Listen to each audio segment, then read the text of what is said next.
9 days after giving birth, I still measured time in feedings instead of hours. My body ached with every step, my eyes burned from sleepless nights, and my emotions shifted without warning.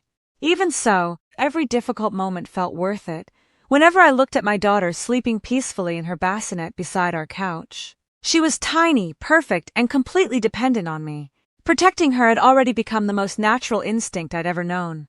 My husband, Ethan, had returned to work that morning but promised he'd come home early because his mother wanted to stop by with lunch.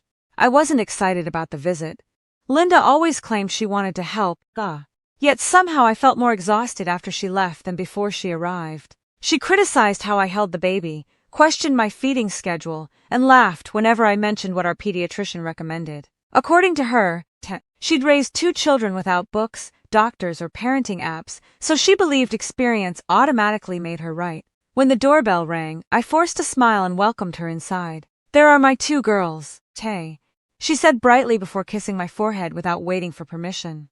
Her eyes immediately found the baby. "Grandma missed you so much."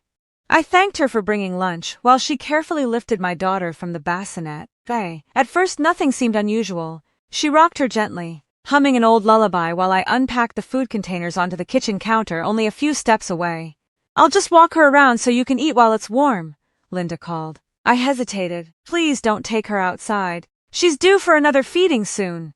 "Oh, don't be silly," she answered with a cheerful laugh. "I'm only walking through the house." I wanted to believe her. For the first time that week, I sat down with a hot meal. I had barely finished 3 bites before the silence reached me. No lullaby, no footsteps, no soft cooing, nothing. I stood immediately. "Linda?" No answer. I checked the living room, the guest room. My heartbeat quickened. "Linda!" I shouted louder this time. Still nothing. I rushed toward the front door. It was slightly open. Cold air drifted inside. My stomach dropped so fast I thought I might collapse. I stepped onto the porch, scanning the driveway. No baby, no stroller, no Linda. My hands began shaking uncontrollably as I grabbed my phone and called Ethan. "I can't find your mom," I cried the second he answered.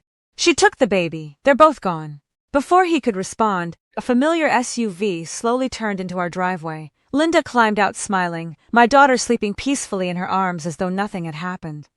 "There you are," she said casually. "She needed fresh air."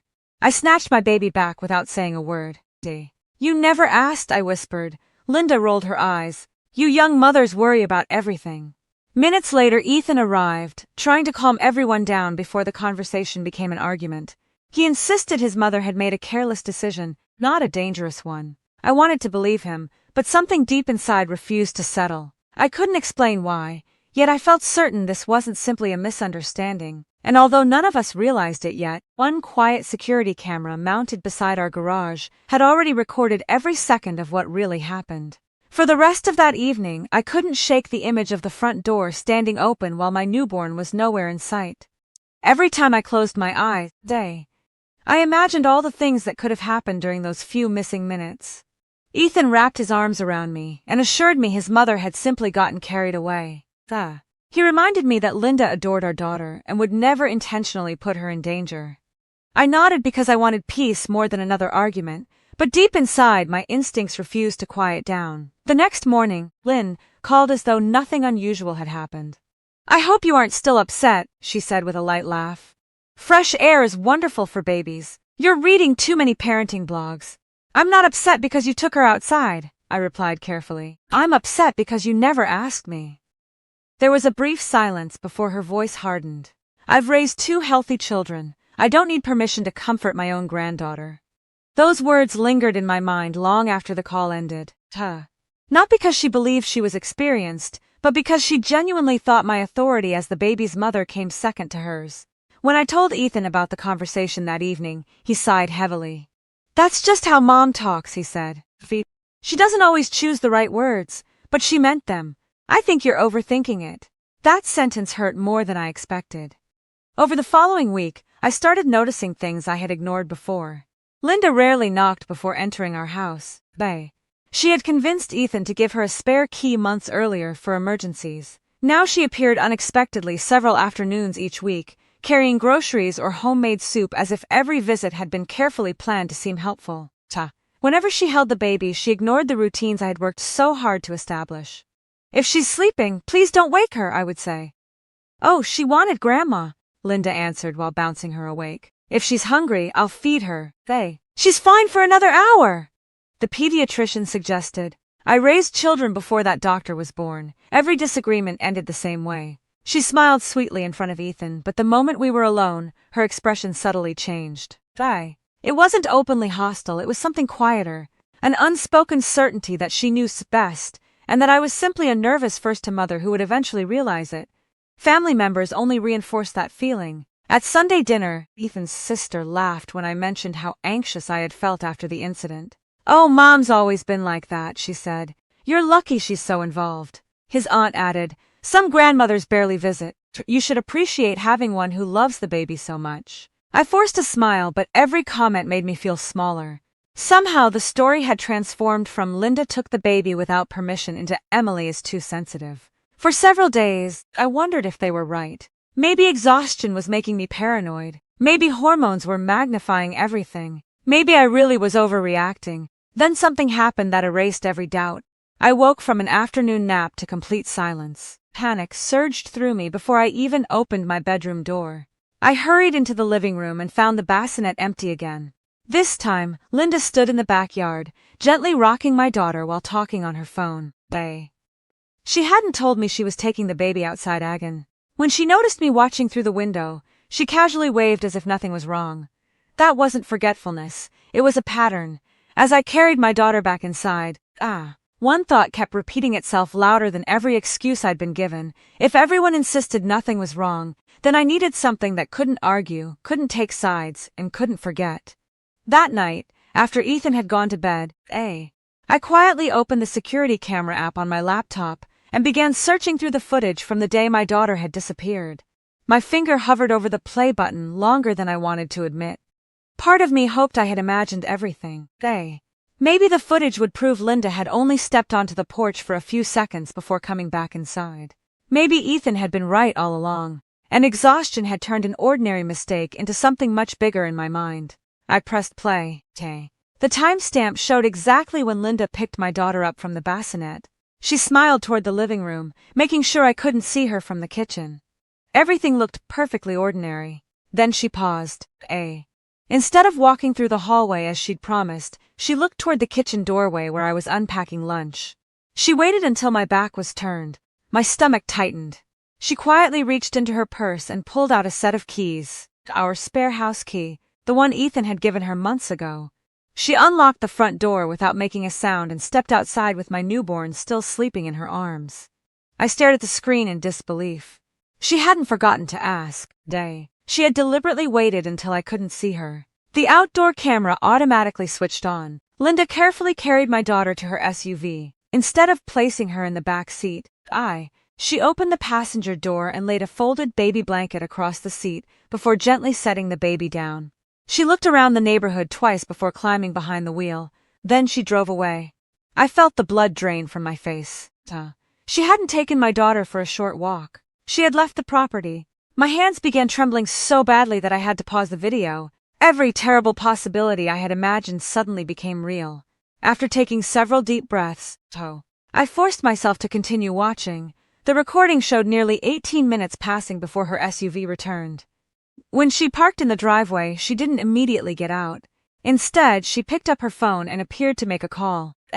Although there was no audio, her relaxed expression suggested she wasn't worried in the slightest. A few moments later, she adjusted the baby's blanket, smiled into the mirror, and finally carried my daughter back toward the house. Before opening the front door, she deliberately looked around once more, almost as if checking whether anyone had noticed she had been gone. The footage ended exactly where my memory began.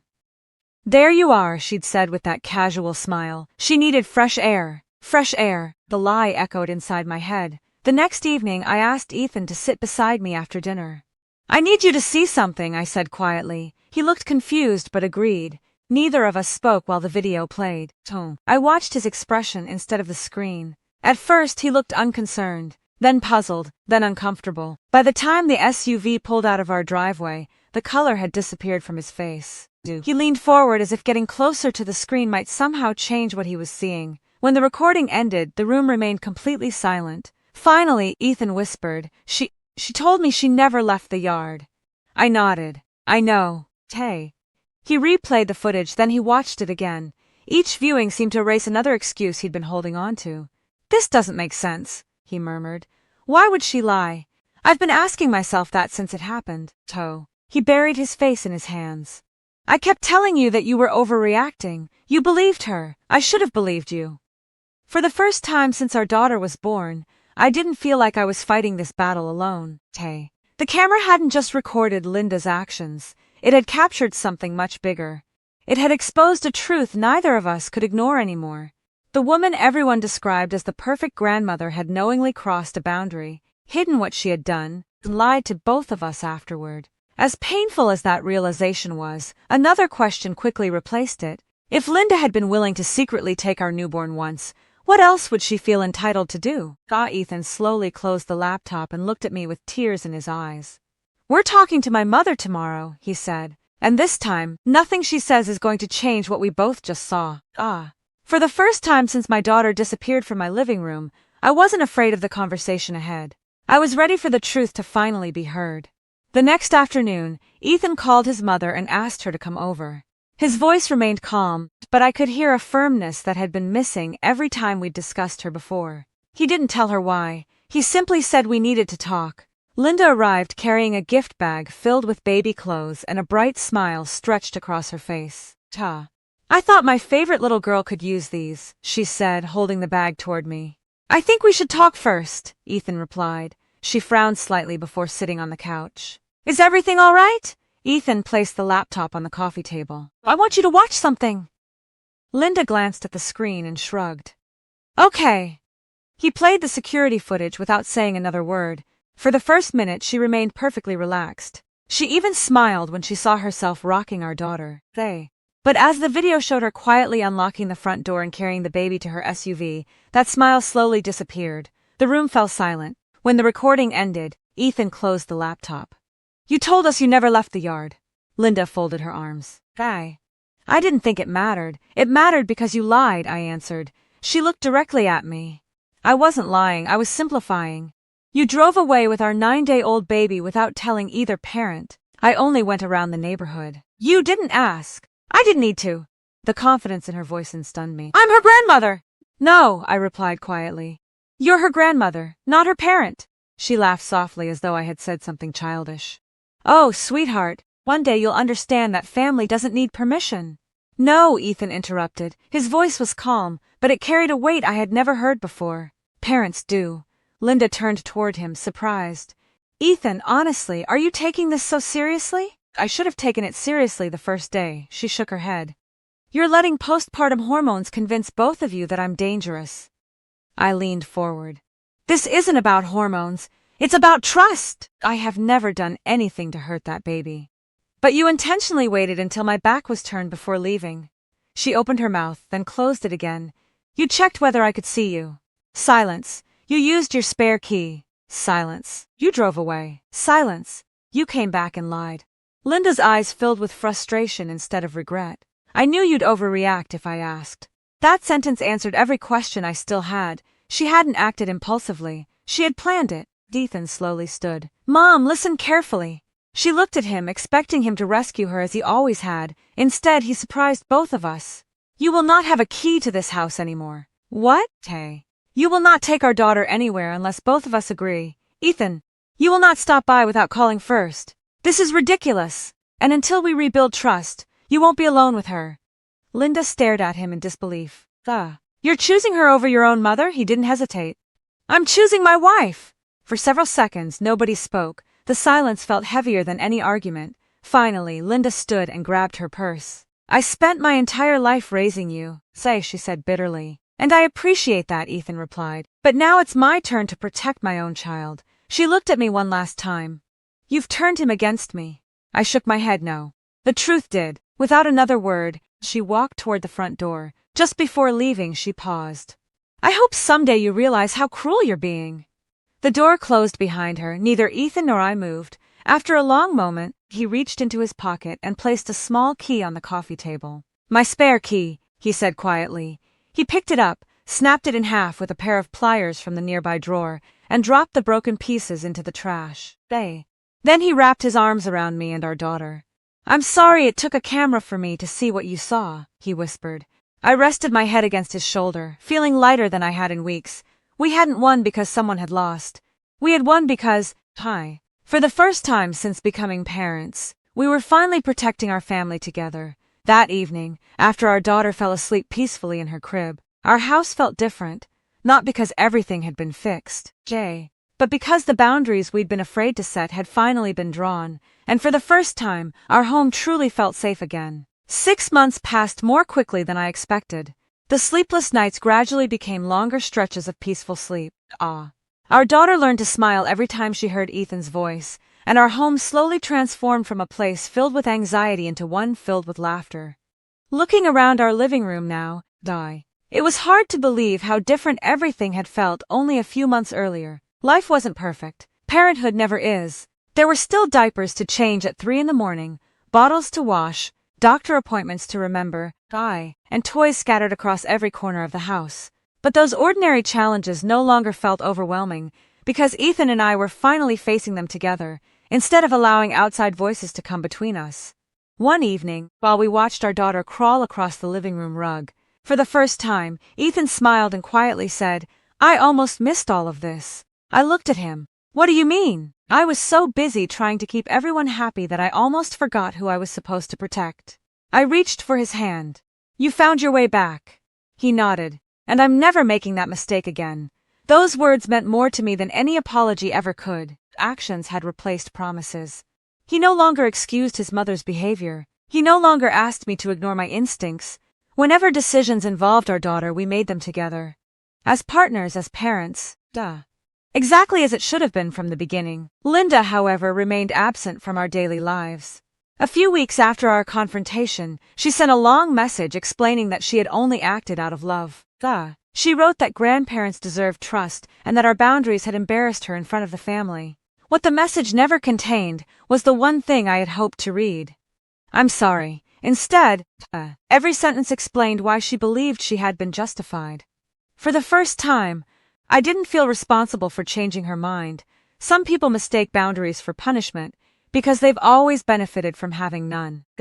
I finally understood that protecting my peace didn't require convincing someone else to agree with my choices. It only required making those choices anyway. Over the following months, a few relatives called to ask why Linda rarely visited anymore. Instead of defending myself, I simply told the truth. We're taking things slowly until trust can be rebuilt. Some understood immediately, others insisted we were overreacting. Surprisingly, their opinions no longer carried the weight they once had.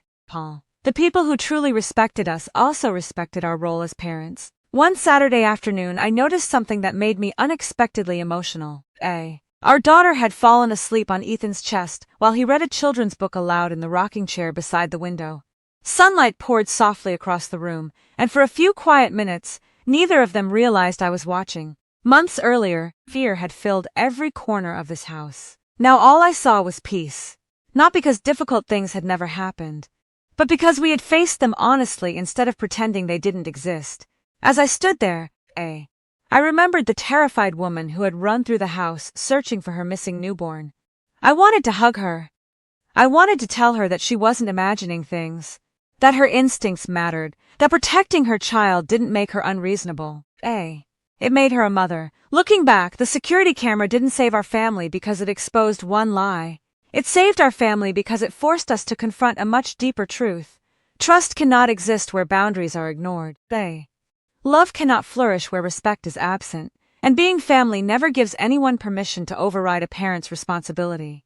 If Ethan had continued asking me to stay quiet, resentment would have slowly destroyed our marriage. If I had continued doubting myself, I would have spent years apologizing for instincts that were trying to protect my daughter. Instead, we chose honesty. We chose accountability. Most importantly, we chose each other. People often believe strong families never experience conflict. I've learned the opposite. Strong families are built by facing conflict together, listening when something feels wrong, and having the courage to protect one another even when those decisions disappoint people you love. Today our daughter is happy, healthy, curious, and surrounded by parents who trust each other completely. That is the greatest victory our story could have had. Not revenge, not humiliation, not proving someone else wrong. Simply creating the safe, loving home our little girl deserved from the very beginning. And if there's one lesson this journey taught me, it's this: never ignore that quiet voice inside you when it tells you something isn't right. A mother's intuition isn't fear pretending to be wisdom. Sometimes it's wisdom arriving before the evidence does. I'd love to hear from you. Has someone ever crossed an important boundary with your child or your family while insisting they were only trying to help? How did you handle it, and what did that experience teach you about trust?